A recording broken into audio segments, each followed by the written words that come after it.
Buenas tardes. Lo primero, agradecerles su asistencia hoy, puesto que el día no es un día maravilloso, pero agradecemos muchísimo que hayan querido acompañarnos, y también a mis compañeros que me han precedido, tanto por su música como por su maravillosa presentación. Hoy, entre si compás y compás, entre música y música, yo voy a poner la letra. Entonces, tengo que comentar un poco qué es una ciudad sostenible. Cuando se pusieron en contacto conmigo, yo no tenía muy claro el concepto, porque hoy oímos hablar de muchas cosas, pero cuando empecé a mirar el tema me di cuenta que era sumamente curioso. Cosas que voy a explicar ahora las vivimos todos día a día, las vemos en la tele día a día y no las identificamos como tal o como búsquedas de ciudades sostenibles, cuando todos estamos inmersos en este increíble proyecto.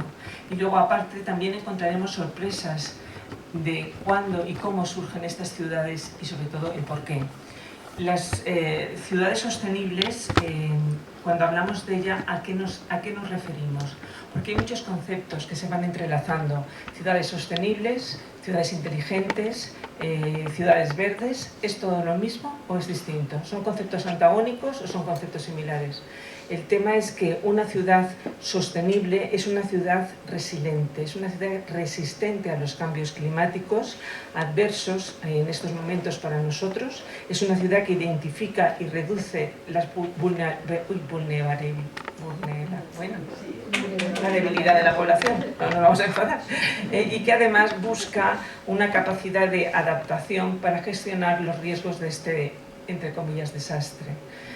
Suena muy terrorífico, pero lo que estamos hablando es de las ciudades en las que nosotros vivimos día a día. Nuestras ciudades tienen un hándicap, que la mayor parte de ellas están creadas desde hace siglos, con lo cual no es lo mismo crear una ciudad de nueva planta donde hago lo que quiero, pongo lo que quiero y lo distribuyo como quiero, a una ciudad que lleva miles de años fundada y tengo que acoplarme a lo que hay. Entonces, ¿cómo puedo hacer un proyecto de una ciudad sostenible? ¿Cómo puedo hacerla mejor, más amigable, la ciudad en la que yo vivo?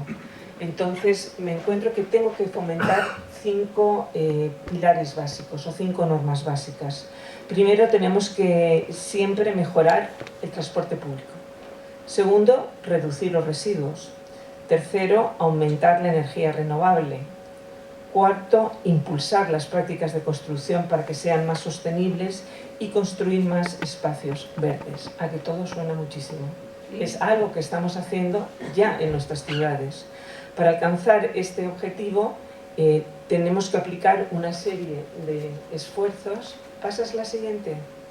Es que tiene que pasar. Tiene que aplicar una serie de esfuerzos y una serie de políticas para que este desarrollo urbano consiga el acceso de todos los ciudadanos a los servicios básicos, a la vivienda a precios asequibles, no hago más comentarios porque ya es un plan, al transporte eficiente y a esos espacios verdes para todo el mundo, para que todos podamos llegar a ellos. Las ciudades antiguas, las ciudades medievales, las ciudades modernas, no había un solo árbol. Los espacios verdes eran los jardines de los palacios o de los conventos, el resto era todo piedra. Por lo tanto, es importantísimo en el siglo XIX y en el siglo XX, como veremos, el crear esos espacios para que todos los ciudadanos puedan llegar a ello, conseguir zonas y vías más transitables y conseguir también una mayor rentabilidad en la prestación de servicios, fundamentalmente en 2: transporte, para permitirnos la movilidad, y educación. Es importante que nuestra sociedad crezca en un ambiente sano y seguro. Pero entonces me aparece otra idea, una ciudad inteligente.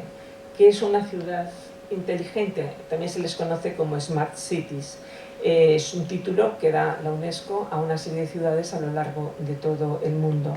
Pero esta ciudad utiliza otra cosa que estamos todos los días escuchando, las nuevas tecnologías.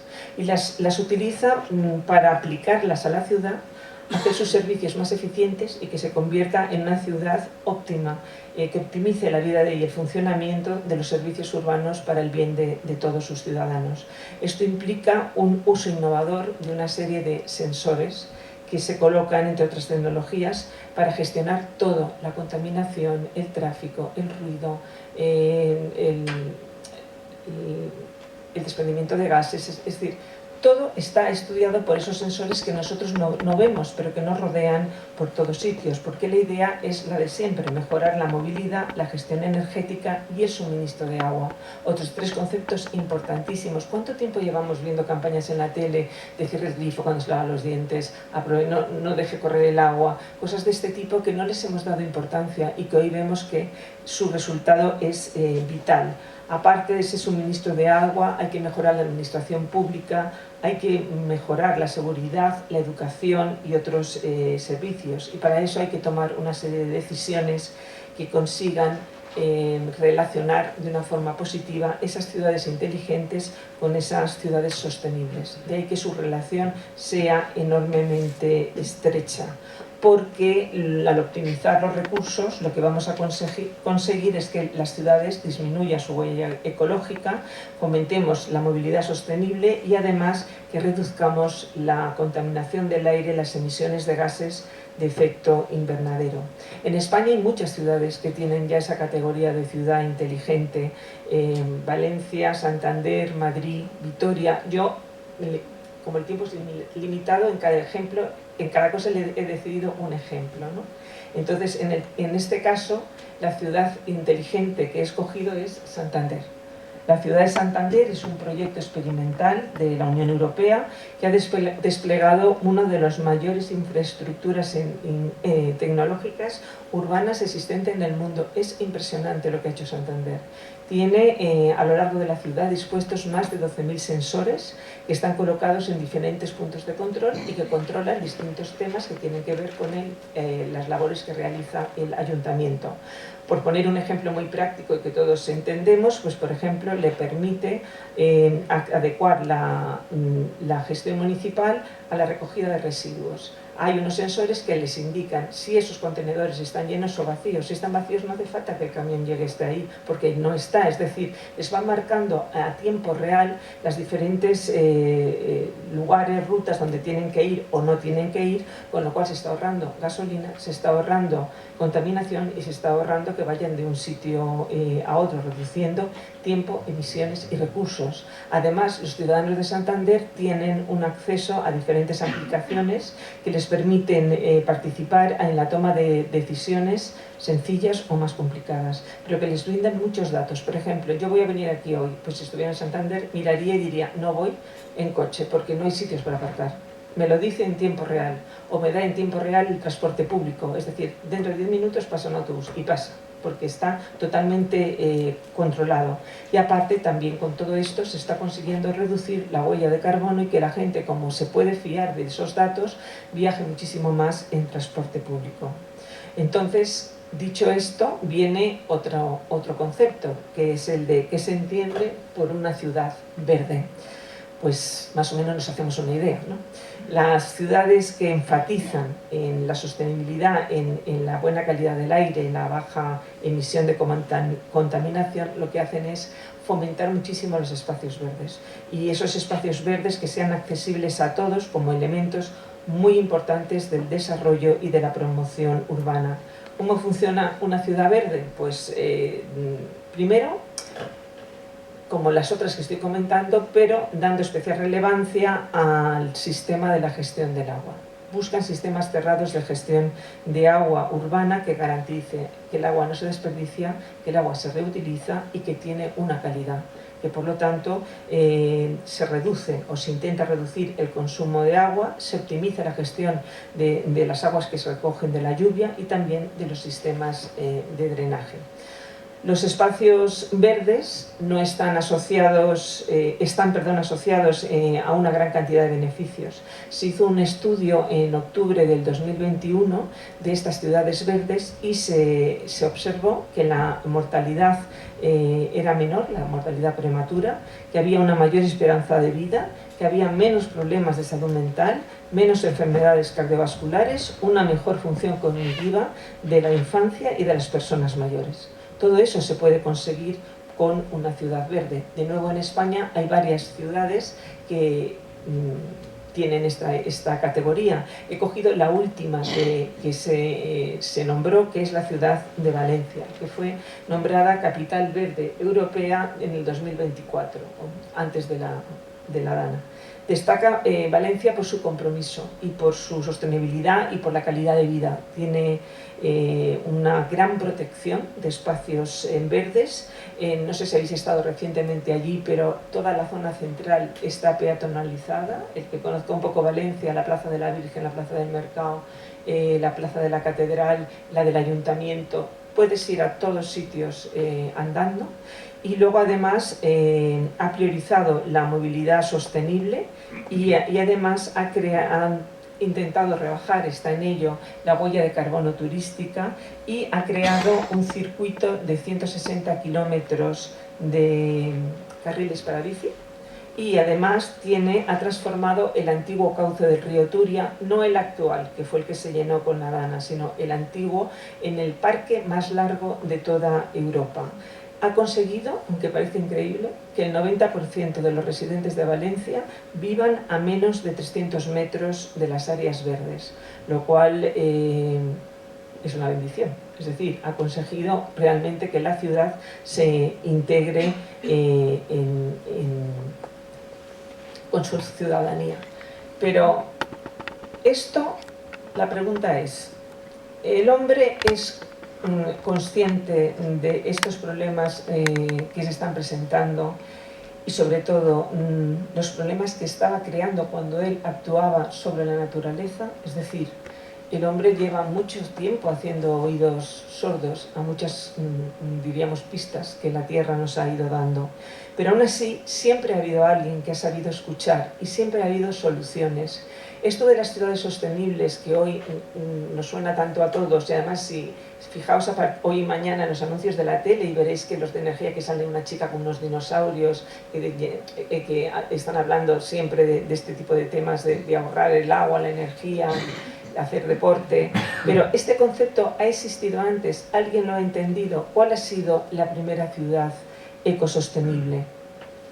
Pues la ciudad más antigua del mundo, que se puede considerar como la primera ciudad ecosostenible de la historia, es la ciudad de Matera, que tiene 8000 años de antigüedad.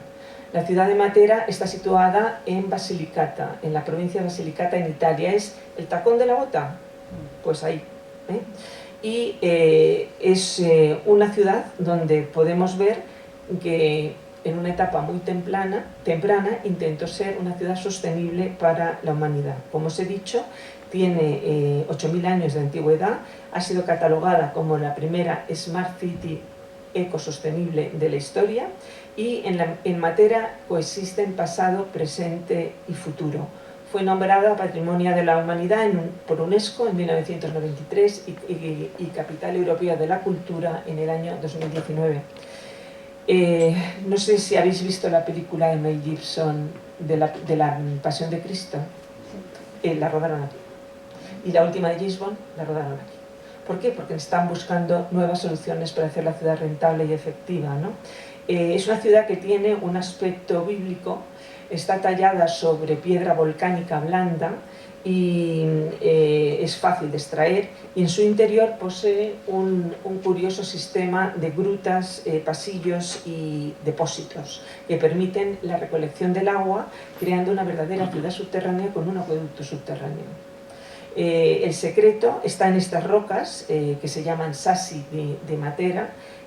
Tiene 3000 viviendas prácticamente en esa gran colina o en ese cañón, no sé cómo llamarlo, y en ella llegaron a vivir hasta 18.000 personas. Las viviendas se dividen en 2 barrios que están situados y todas las viviendas están excavadas en la roca y construidas hacia abajo, ¿vale? Pues hay 10 pisos hacia abajo.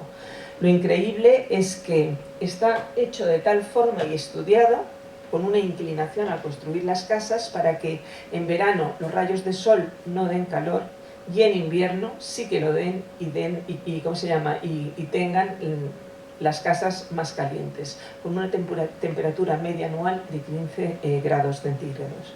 Además, estos así, que como veis están dispuestos unos encima de otro, el techo de una casa puede ser el suelo de la siguiente, o un trozo de calle, o un trozo de la alberca, porque están llenas de cisternas donde el agua se va rellenando por el sistema gota a gota, como el riego, y en algunos sectores llegan a tener esta especie de alturas y, como he dicho antes, de 10 pisos, ¿no? Por otra parte, su ubicación en la Italia meridional llueve muy poco y por eso tiene tanta importancia el tema de aprovechar el agua. Entonces la mayoría de estas urbes, de las urbes que se construían en aquella época, hace 8000 años, se construían al lado del mar o al lado de los ríos, pero no en este caso. Por eso aprovechan de esta forma la poca agua que reciben a lo largo del año. Son cisternas por goteo y hay una casa en cada casa. En total había unas 2200 cisternas. Y aparte está el depósito más grande del mundo tallado a mano, que tiene una capacidad para 5 millones de litros de agua. Entonces, ahora, ¿a qué se enfrenta Matera? Pues Matera se enfrenta a no dejarse morir. La gente no quiere vivir en las cuevas, entonces tienen que buscar otras soluciones que hagan fácil y efectiva el uso de estas cuevas para generar recursos para su mantenimiento, y quizás por eso se está tendiendo a hacer, como veis, spas, restaurantes, hoteles, se buscan emprendimiento cultural, socioeconómico, tecnológico, ambiental, y se aceptan tanto las inversiones públicas como las inversiones privadas. Están trabajando para conseguir el título de UNESCO de Smart City actual, del siglo XXI, no la antigua, ¿no? Porque ellos han sabido durante todos estos años utilizar todos estos recursos, ¿no? ¿Fueron los únicos? Esa es la siguiente pregunta, porque a lo largo de la historia las ciudades se han ido desarrollando. No hay tiempo, hemos de hacerlo breve, entonces yo he cogido un ejemplo de 3 diferentes etapas: de la edad antigua, de la edad moderna y otro de la edad contemporánea, para que veáis que esto es un problema que ha estado siempre presente, aunque el hombre le haya hecho poco caso, pero que siempre ha habido un sector de la humanidad que lo ha fomentado, ¿no? Y que ha sabido entenderlo en cada momento según la mentalidad y el conocimiento. El primer ejemplo no podía ser otro: el Imperio Romano. Es que yo soy fan de los romanos, porque me parece que es impresionante la visión que tuvieron de futuro, y mucho más a la hora de construir las ciudades. La antigua Roma, en sus 12 siglos de historia, conquistó una gran parte del mundo conocido, y además allá donde iba creaba sus propias ciudades y todo lo que esa ciudad necesitaba para sus ciudadanos. Capitales como Roma llegaron a tener 1 millón de habitantes en aquella época. Entonces era algo muy difícil de gestionar, porque los recursos y el conocimiento eran mínimos, se vivía en un hacinamiento, las condiciones higiénicas no eran las mejores, pero eso no impidió que los antiguos romanos desarrollaran una serie de reglamentos para hacer la vida más fácil, más próspera y más sostenible en relación con el entorno. En aquellos tiempos no había una conciencia ecológica, o sea, no nos inventemos tampoco cosas, pero como hay en el siglo XXI, ¿no? Porque ellos pensaban que la naturaleza era inagotable, que los dioses eran los que cuidaban y preveían, y que el hombre podía hacer lo que quería porque nunca se agotaría, porque el dios siempre estaría ahí, poniendo todo lo que les faltaba. Pero sin embargo hay una parte de la civilización romana que sí que se da cuenta de los primeros problemas relacionados con el medio ambiente, y entonces quieren poner límite a esos excesos que ahora veremos a través de algunos reglamentos y de algunas leyes. ¿Cómo cuidaban los romanos del medio ambiente? Bueno, pues no existe una tutela directa del medio ambiente entendida como tal, ¿no? Pero sí que se disciplina mucho la salubridad de las aguas, la importancia de la explotación de las minas, porque cuesta mucho sacar mineral, y también la deforestación, porque se dan cuenta que al quemar y perder árboles y zonas, esto no es bueno para los territorios circundantes. Y luego hacen algo increíble para mí, que es, ellos ya se preocupan de hacer una gestión de los residuos. ¿Cómo lo hacen? Bueno, pues una gran parte de su industria dependía de la fuerza animal, ya sabéis, o de la fuerza humana, ¿no? Los esclavos. Entonces ellos intentan encontrar otras fuentes de energía renovable. son los introductores del molino de agua, de la fuerza hidráulica. De esta forma, y otros artefactos similares, de esta forma no tienen que depender únicamente de la fuerza humana o animal, ni tampoco del carbón y la madera, porque ellos también saben que eso lo pueden utilizar como un combustible, pero el agua es mucho más limpia, mucho más sencilla y además es un producto renovable. ¿Cómo intentan hacer los romanos saludables sus ciudades? Pues construyen hospitales, construyen canales de suministro de agua, ahora lo hablaremos, construye también los baños públicos. En Roma, quitando el que tuviera baño privado y los de la aristocracia, etc., llegan a haber 9 grandes baños públicos, con lo cual están fomentando también la higiene, ¿no? Y lo que es más importante, y es en lo que más me he fijado porque me parece muy curioso, es la gestión de las basuras, porque yo nunca pensé que gestionaban los residuos, los separaban y tenían una preocupación por este tema. Cuanto más grande es un asentamiento, más desperdicios hay y más desperdicios genera. Esto da lugar a que haya que gestionarlo. Entonces los antiguos romanos establecieron una recogida de residuos que se dejaban en los vertederos, los conocidos como puticulum, y la creación de redes de alcantarillado en las ciudades, que fueron las primeras de la historia. Los vertederos hacían separación de residuos. Por un lado ponían, todo esto está comprobado además aquí en España, en la ciudad de Mérida, en las excavaciones arqueológicas. Por un lado ponían lo que llamaríamos nosotros orgánicos, o sea, conchas, restos de animales, ceniza y carbones. Y luego, por otra parte, los inorgánicos, fundamentalmente arcilla, o sea, los cacharros de arcilla. ¿Por qué? Porque eso se podía quemar y se podía utilizar como abono para los campos. Por lo tanto, estamos viendo cómo ellos están entrando en una política también de sostenibilidad. Por otra parte, aprovechaban todo. El mármol, cuando se desechaba, se pulverizaba, se convertía en cal y podía utilizarse para otra cosa. Los metales se refunden hasta la saciedad. Cuando hay guerra, hasta las estatuas de bronce se refunden. ¿Por qué? Porque eran muy difíciles de extraer. Por lo tanto, los conservan y no los tiran, sino que los reutilizan. Y luego aparte había un servicio de recogida de basuras, los carrus estercolari, porque toda la población estaba obligada a depositar la basura extramuros y de las poblaciones para evitar las plagas y los malos olores. Además inventan el sistema de alcantarillado, que tenéis aquí un esquema. Los romanos crean un sistema de ingeniería, un sistema para trasladar todos los residuos a través de las cloacas a un río cercano o al mar, según donde estuviera la ciudad. La primera datación que tenemos de cloacas es de la época de uno de los reyes legendarios. Ni siquiera había empezado aún el imperio, de Tarquino el Soberbio, en el año 550 a.C., que parece ser que fue el precursor de este sistema de alcantarillado. Ellos se dan cuenta que si no hacen estas cosas hay una proliferación de enfermedades, que hay un mal olor y que además el aire está contaminado, hasta el punto que le dan dos nombres. Hablando de esto, ¿no? le llaman el gravioris caeli, cielo pesado, o el infamis ser, el aire es aire infame. Por lo tanto, son conscientes de que hay un problema y de que hay que intentar solucionarlo. Luego también están los acueductos, las canalizaciones de agua importantísimas para las ciudades. No te llegaba el agua al grifo como ahora. Las aguas llegaban a las fuentes públicas, solo llegaban a las casas de los grandes aristócratas y patricios que pagaban por ello.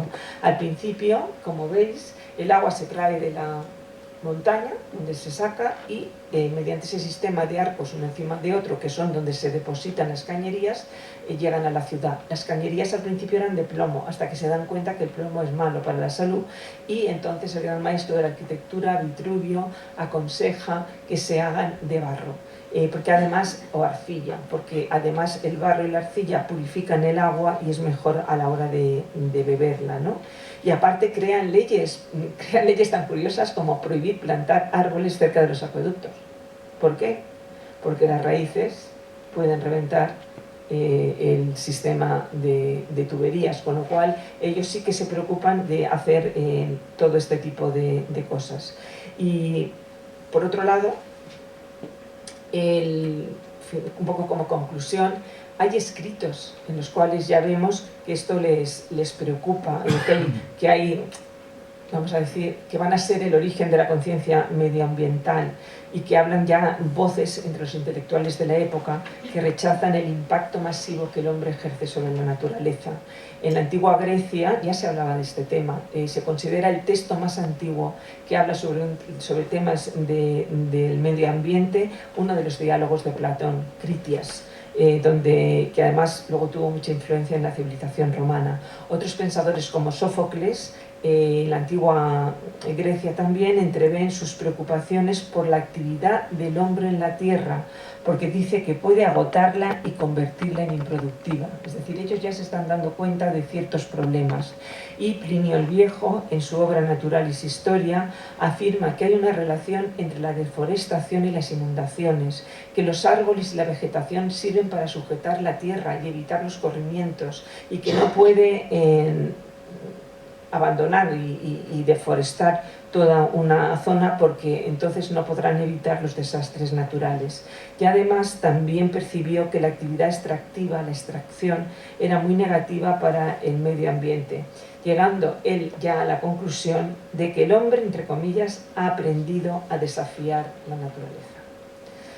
Por lo tanto, como veis, tenemos muchas cosas que aprender ya de los romanos y para fijarnos que, aunque ellos no tienen un cuerpo directo de leyes que para respetar el medio ambiente, sí que desarrollan ya una serie de herramientas para proteger los recursos naturales como el agua, la tierra y el expolio indiscriminado. Por lo tanto, podemos aprender mucho de esta antigua Roma. La Edad Moderna nos va a traer una nueva concepción de la vida. Las ciudades, como os he dicho, eran puras y duras construcciones. No estaban higienizadas en aquella época, no tenían todo ese sistema de cloacas que hemos visto en los romanos. Las ciudades son duras. Entonces va a llegar en el siglo XVIII un concepto nuevo de la educación, de la ciencia y de la razón, que va a ser representado un poco a nivel general por toda Europa por los Borbones. Estamos hablando del siglo de las luces, estamos hablando del siglo de la Ilustración, del poderío de la razón, y todo ello va encaminado a la mejora de la vida del hombre. Es un paternalismo de carácter filantrópico y que se pone como un objetivo prioritario limpiar y sanear las ciudades. Esto es lo que hacen los Borbones en París y lo que hacen los Borbones aquí. De nuevo volvemos a casa para coger un ejemplo que sea nuestro. Cuando llega a España en 1700 Felipe V, se quedó horrorizado de cómo es Madrid. Madrid era una ciudad muy dura. Entonces piensa que es el momento de poder mejorar la ciudad, y esto lo van a hacer sobre todo sus hijos, Fernando VI y Carlos III. Yo empezaría quizás por Fernando VI. Bueno, los Borbones, no lo he dicho, pero lo estabais leyendo, que ellos hacen todas o toman todas esas medidas para el pueblo, pero sin el pueblo. Son los representantes de esa política del despotismo ilustrado, ¿no?, que nos trae un cuidado al pueblo un tanto relativo, porque es desde su punto de vista. Ellos buscan ciudades buenas para el pueblo, pero que a la vez sean bellas y estéticas. Digamos que quieren unir ambas cosas. Por otro lado, como he dicho, nos vamos a quedar en Madrid, y dentro de Madrid hay que, porque quizás es menos conocido que Carlos III, su hermano, ¿no?, Fernando VI, él realiza un trabajo increíble que es la planimetría general, en la cual se lleva a cabo el orden y la distribución cartográfica de toda la ciudad, y que continuará esa labor con Carlos III, pero por ejemplo va a aportar la inclusión de la numeración de las manzanas, va también a crearse el Hospital General de Atocha, que hoy es el Centro de Arte Reina Sofía, y fue realmente un plano que se va a concentrar en lo que era la zona oriental de la ciudad, la zona que hoy conocemos como el Paseo del Prado, que va a ser el gran proyecto y el gran objetivo de estos monarcas. En 1767 se empieza a crear ese Salón del Prado y hoy Paseo del Prado, entre la zona de Atocha y Recoletos, que se encarga su trazado, diríamos, Aventura Rodríguez, y en el cual aparece toda una zona, no se ve muy bien, pero en la parte de abajo, que hay como unas manchitas blancas, todo eso eran fuentes, de forma que la gente podía salir a pasear. Cuando digo la gente, es la gente, todas las clases sociales, ricos y pobres. Había alamedas de árboles y todo ello va embelleciendo y mejorando el aspecto y la vida de la ciudad. Fue una renovación borbónica hecha por los Borbones, pero fue una renovación ilustrada, científica y urbana. Pero todo esto, se hacen muchos jardines, se aparecen nuevos tiempos, pero todo esto no estaba preparado para recibir lo que vendría después, que es la revolución industrial. La fuerza de la máquina de vapor se aplica a las máquinas y se construyen grandes fábricas. Las ciudades se convierten en lugares, yo diría, monstruosos. Recordar las novelas de Dickens, ¿cómo se llama? Son miles de fábricas donde se trabaja de sol a sol, no hay derechos, no hay vacaciones, no hay de nada. La gente, hay un éxodo masivo del campo a la ciudad porque creen que van a vivir mejor. Las ciudades no están preparadas para recibir a esta gente. Se hacen barrios enormes de chabolas en medidas higiénicas, el hacinamiento, la enfermedad y la muerte están a la orden del día. Por lo tanto, fue una época muy dura porque las ciudades no estaban preparadas para albergar todo este número de personas y todos los problemas que estas personas creaban. De ahí que también en estos momentos es cuando aparece el tren y el ferrocarril, y el tranvía y el coche, y todo eso trae más gases y más contaminación.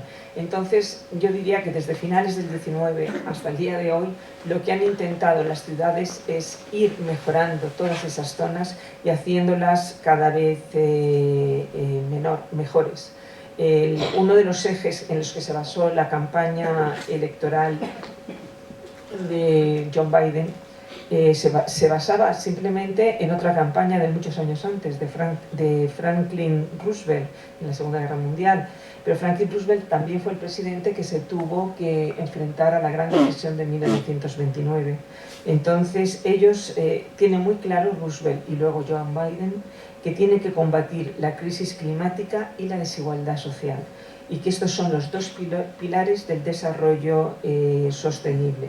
Por lo tanto, su objetivo es mejorar la salubridad de las ciudades y las condiciones de vida de sus habitantes. Para ello, ya en el siglo XX se empiezan a crear los nuevos barrios, nuevos planes, basados de nuevo en la antigüedad. Es el barrio o sistema ortogonal. Lo que tenéis en blanco y negro es una ciudad romana. Lo demás es Madrid. Ahora comentaremos por qué, cómo y cuándo. Estas ciudades se instalan por todo Europa, y porque la degradación del espacio urbano es total. Entonces intentan crear zonas mejores, más agradables y más accesibles. Aparecen estos grandes barrios en París, que es muy similar y lo hace Haussmann. En Barcelona, el Plan Cerdá, lo que se conoce como el Eixample o el Ensanche, y en Madrid, el barrio de Salamanca, que es realmente el Plan Castro, que es como se llama en su origen. La zona nordeste del Ensanche, que lo que es hoy el barrio de Salamanca, se asentaba era una zona como de grandes fincas urbanas, bastante llana, lo cual ya facilitaba mucho el tema. Y la verdad es que el plan establecía que hubieran calles anchas. A ver, vosotros pensad que en Madrid la calle más ancha era la calle Mayor, ¿la tenéis en la cabeza? Bueno, pues Castro lo que propone son calles de 20 metros de anchura. Era una barbaridad, o sea, era una amplitud enorme. Las edificaciones no podían superar los 3 pisos de altura. Y dentro había, bueno, por supuesto, zonas reservadas para jardines, para alamedas, calles particulares, y aparte, dentro de muchas de esas casas, había zonas de jardín interno. Bien, esto que iba a construirse no se llega a construir así exactamente, porque se habla de la inversión pública y privada. Compra una gran parte de la zona el que se va a convertir en Marqués de Salamanca, y que va a urbanizar la zona que nosotros hoy conocemos como las manzanas de la calle La Gasca, Serrano, Goya y Alcalá.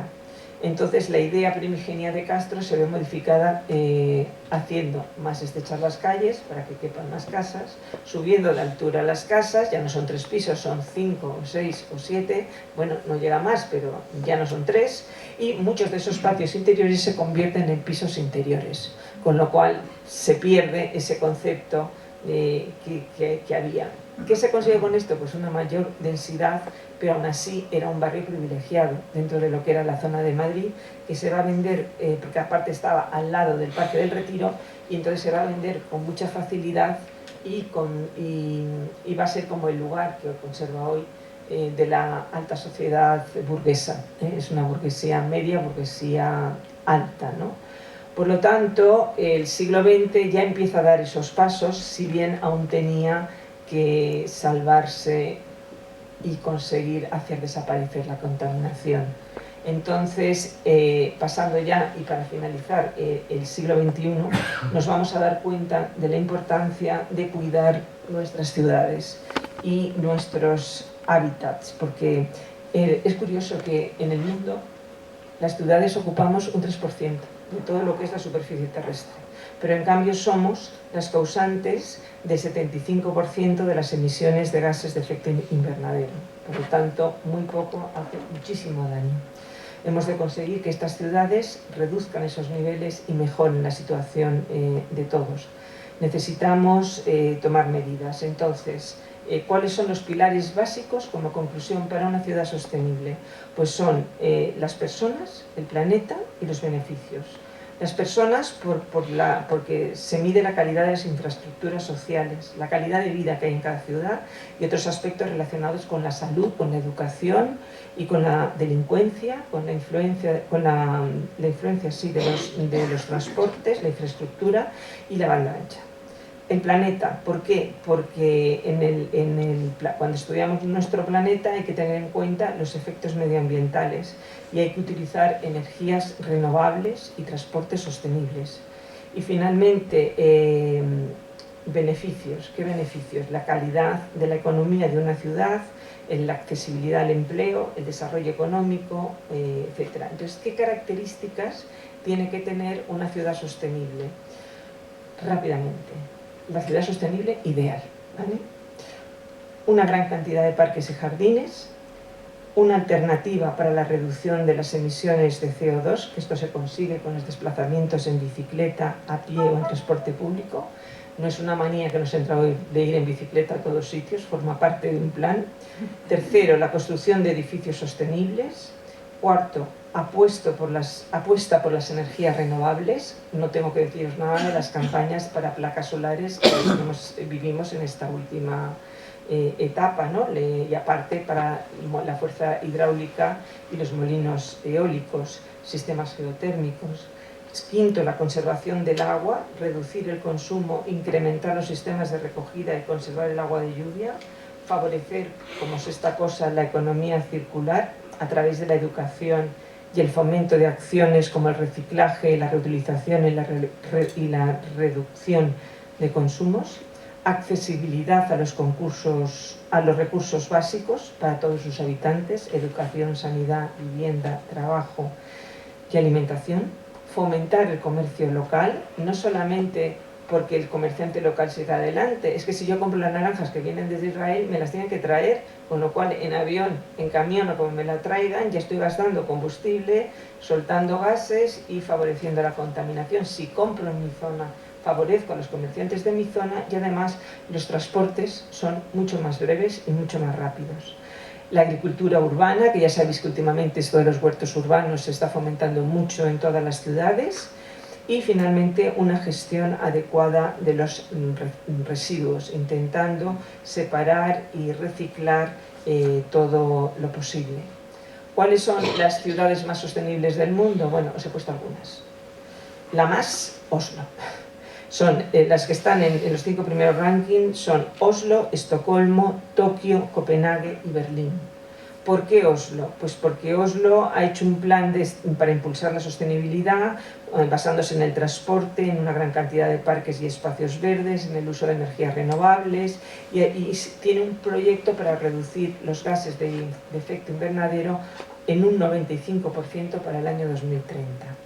De Estocolmo destacamos todo lo demás y también cuenta con un plan para luchar contra la desigualdad salarial. Japón, la única de toda Asia, la única, que es una ciudad sostenible y que está en ese top de los 20, y sobre todo ellos se han basado en fomentar mucho las medidas de transporte, las zonas verdes, las condiciones del empleo y aumentar la calidad de vida de sus habitantes. Luego está Copenhague, luego está Berlín y finalmente, ¿cuál es la ciudad más sostenible de España? Pues, aunque no os lo creáis, Madrid. Madrid ha llevado a cabo un esfuerzo en estos últimos años, en diferentes proyectos, y últimamente lo estaréis viendo en todos los autobuses y en todos sitios. Madrid 360. Esto es un plan que ha traído consigo la transformación digital y el objetivo de convertirse en una urbe verde, y dentro de este programa ha habido una gran inversión en el transporte público y para que todo sea menos contaminante, la expansión de red de bicicletas, ya sabéis, municipales, en la instalación de puntos de recarga rápida para coches eléctricos, aún insuficiente, pero ahí van, y además la iniciativa de Madrid 360 Solar, que ha promovido el autoconsumo energético a través de paneles solares. Ya sabéis que dan ayudas a aquellos que quieren instalarlos.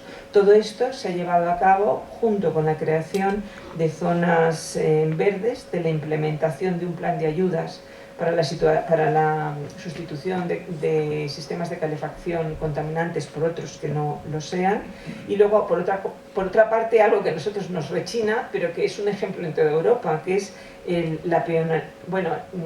no es peonalización, pero bueno, en Madrid Distrito Centro el control exhaustivo de las emisiones de CO2 y de la circulación de coches en toda esa zona. Por lo tanto, lo que nosotros vemos es que nos queda mucho camino para recorrer, ¿no? Y que en nuestra mano está el seguir este camino y mejorar la salud del mundo y la nuestra propia. Muchas gracias.